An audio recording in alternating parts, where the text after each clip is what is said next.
नमस्कार हमारे प्रिय दर्शकों, गुलाब के पौधे में एक ही मिट्टी, एक ही जल और एक ही सूरज की प्रकाश मिलती है, तो उस पौधे से फिर अलग अलग स्वभाव का एक फूल तो दूसरा कांटा क्यों निकलता है। वैसे ही एक ही मुहूर्त में जन्म लेने वालों की कर्म और भाग्य अलग अलग क्यों होता है। क्या कारण है कि एक ही माँ के गर्भ से जन्म लेने वाले संतानों की प्रवृत्ति अलग अलग होती है। एक प्रकांड विद्वान बनता है तो दूसरा मूर्ख, उसी में एक आज्ञाकारी बनता है तो दूसरा घमंडी। इस प्रश्न के उत्तर जानने के लिए आइए हम एक सुंदर सी कथा सुनाते हैं, जिससे सुनने के बाद आपकी सारी उलझनें खत्म हो जाएगी, आपके मन से सारे द्वंद्व खत्म हो जाएंगे। एक बार की बात है, एक राजा ने विद्वान ज्योतिषियों और ज्योतिष प्रेमियों को अपने सभा में बुलाकर प्रश्न किए कि मेरे जन्म पत्रिका के अनुसार मेरा राजा बनने का योग्य था और मैं राजा बना भी, किंतु इसी मुहूर्त में तो अनेक जातकों ने जन्म लिया होगा जो राजा नहीं बन सके। इसका क्या कारण हो सकता है। राजा के इस प्रश्न से सभा में बैठे सभी ज्योतिषी निरुत्तर हो गए। सब सोच में पड़ गए, क्या जवाब दे कि एक ही मुहूर्त में जन्म लेने पर भी सबके भाग्य अलग अलग क्यों होते हैं। सब के सब इस प्रश्न को सुनकर सोच में पड़ गए। किसी ने राजा को जवाब नहीं दिया। इसी बीच अचानक उस सभा से एक वृद्ध खड़े होते हैं और बोलते हैं, महाराज की जय हो। आपके प्रश्न का उत्तर भला कौन दे सकता है। आप यहाँ से दूर घने जंगल में यदि जाएं तो वहाँ आपको एक महात्मा मिलेंगे, उन्हीं से आपको इस प्रश्न का जवाब मिल सकता है। राजा को उस वृद्ध व्यक्ति की बात सुनकर बहुत जिज्ञासा बढ़ी और वो उस घने जंगल की ओर चल दिए। वहां जाकर देखते हैं तो एक महात्मा आग के पास बैठकर अंगारे खाने में व्यस्त हैं। सहमे हुए राजा ने जैसे तैसे महात्मा जी से ये प्रश्न पूछे तो महात्मा जी क्रोधित होकर बोले कि तेरे प्रश्न का उत्तर देने के लिए मेरे पास समय नहीं है। तुम देख नहीं रहा है मैं भूख से पीड़ित हूँ।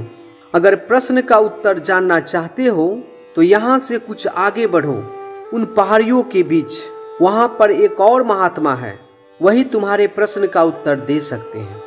राजा की जिज्ञासा और बढ़ गई। राजा दौड़े दौड़े अंधकार और पहाड़ी मार्ग को पार कर बड़ी कठिनाइयों से दूसरे महात्मा जी के पास पहुंचते हैं, किंतु यह क्या, उस महात्मा को देखकर तो राजा हक्का बक्का रह गया, क्योंकि दृश्य ही कुछ ऐसा था। वे महात्मा जी अपने ही मांस चिमटे से नोच नोच कर खा रहे थे। राजा को देखते ही महात्मा जी ने डांटने लगा और कहा कि देख नहीं रहा है मैं भूख से बेचैन हूँ, मेरे पास बिल्कुल समय नहीं है। तुम्हें अगर इस प्रश्न का जवाब पाना है तो जाओ, उस पहाड़ियों के पीछे एक आदिवासी गांव है, वहाँ एक बालक जन्म लेने वाला है जो कुछ ही देर तक जिंदा रहेगा। सूर्योदय से पूर्व वहाँ पहुँचो, वह बालक तेरे प्रश्न का जवाब दे सकता है। यह सुनकर राजा बहुत बेचैन हो उठा और कहा कि यह प्रश्न तो मेरे लिए बहुत बड़ी पहेली बन चुका है। फिर भी राजा के पास उत्सुकता प्रबल थी। कुछ भी हो, यहाँ तक तो पहुँच चुका हूँ, वहाँ भी जाकर देखता हूँ आखिर क्या होता है। वे पुनः पहाड़ियों की कठिन मार्ग को पार कर किसी तरह प्रातः होने तक उस गांव में पहुँच गए। गांव में पता किए और उस दंपति के घर तक पहुंचकर उनसे सारी बातें कही और शीघ्र से बच्चा लाने को कहा। जैसे ही बच्चा हुआ, दंपति ने नाल सहित बालक को राजा के सम्मुख उपस्थित किया। राजा को देखते ही बालक ने हंसते हुए कहा, राजन, मेरे पास भी समय नहीं है, किंतु तुम अपना उत्तर सुन लो। तुम, मैं और वो दोनों महात्मा 7 जन्म पहले चारों भाई और राजकुमार थे। एक बार शिकार खेलते खेलते हम जंगल में भटक गए। 3 दिन तक भूखे प्यासे भटकते रहे। अचानक हम चारों भाइयों को आटे की एक पोटली मिली। जैसे तैसे हमने 4 बाटी सेकी और अपनी अपनी बाटी लेकर खाने बैठे ही थे कि भूख प्यास से तड़पते हुए एक महात्मा जी वहां आ गए। अंगार खाने वाले भैया से उन्होंने कहा, बेटा, मैं 10 दिनों से भूखा हूँ, अपनी बाटी से मुझे भी कुछ दे दो। तुम मुझ पर दया करो जिससे मेरी जीवन बच जाए। इस घोर जंगल से पार करने की मुझ में कुछ भी तो सामर्थ्य आ जाएगी। इतना सुनते ही भैया गुस्से में भड़क उठे और बोले, अगर तुम्हें खाने के लिए दे दूंगा तो मैं क्या आग खाऊंगा? चलो भागो यहाँ से।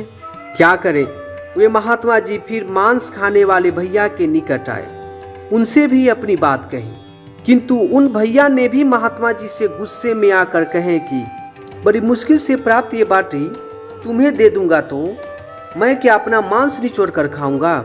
भूख से लाचार वे महात्मा जी मेरे पास भी आए, मुझसे भी बाटी मांगी तथा दया करने को कहा, किंतु मैंने भी भूख से धैर्य खोकर कह दिया, चलो आगे बढ़ो, मैं क्या भूखा मरूं? बालक बोला, अंतिम आशा लिए वो महात्मा जी हे राजन आपके पास आए, आपसे भी दया याचना की। सुनते ही आपने उनकी दशा पर दया करते हुए खुशी से अपनी बाटी में से आधा बाटी आदर सहित उन महात्मा को दे दिए।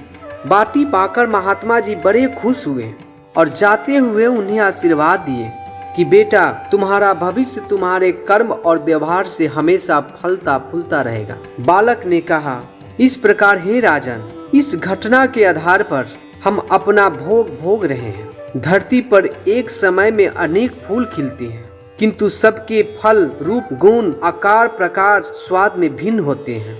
ये सब उनकी कर्मों की फल होती है। प्रकृति ने हम सबको इस धरती पर उसके कर्म के आधार पर ये नई जिंदगी दी है। अतः हमें इस जिंदगी में जितना दिन इस पृथ्वी पर रहें, अच्छे कर्म में संलिग्न रहें। जितना हो सके दूसरों का उपकार करें, दूसरों को दान दें, दूसरों की भलाई के बारे में सोचें, तभी इस जग का कल्याण हो सकता है। दर्शकों, अगर कथा अच्छी लगी हो तो वीडियो को लाइक और चैनल को सब्सक्राइब करना मत भूलें।